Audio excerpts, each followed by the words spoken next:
Myself Dr. Vinay Kulkarni, HOD Pediatrics and Neonatology in SLG Hospital. Child gets usually very common in Indian survey gets infections of two areas. One is the pneumonia, that is the respiratory tract, and other is the GI tract leading to diarrhea and loose motions. So when the child is immunized against pneumonia vaccines, then he is less likely to get pneumonia. And how to recognize pneumonia? Pneumonia is usually accompanied by fever, cough and rapid breathing.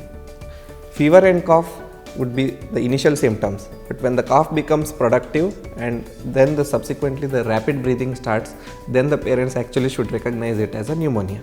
What you call it as rapid breathing? There are cutoffs for each age group. Usually anything above 50 breaths per minute for a child less than 2 years is considered to be a rapid breathing.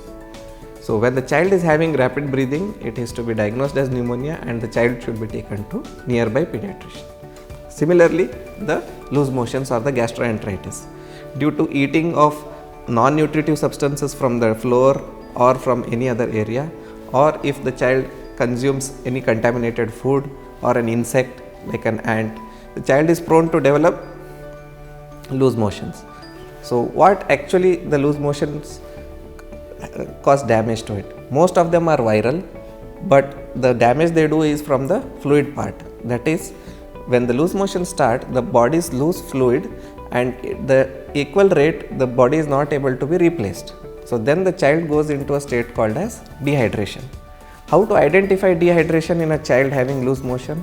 The very important and specific indicator is reduction in urine output.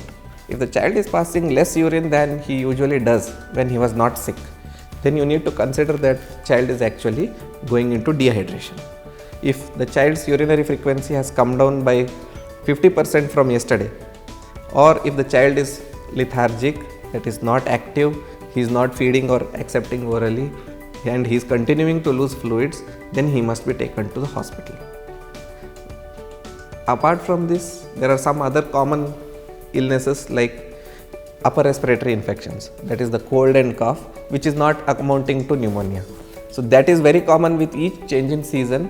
The child encounters a new virus and develops a reaction to it, but they are all self-limiting diseases which usually recover within 5 to 7 days. Thank you.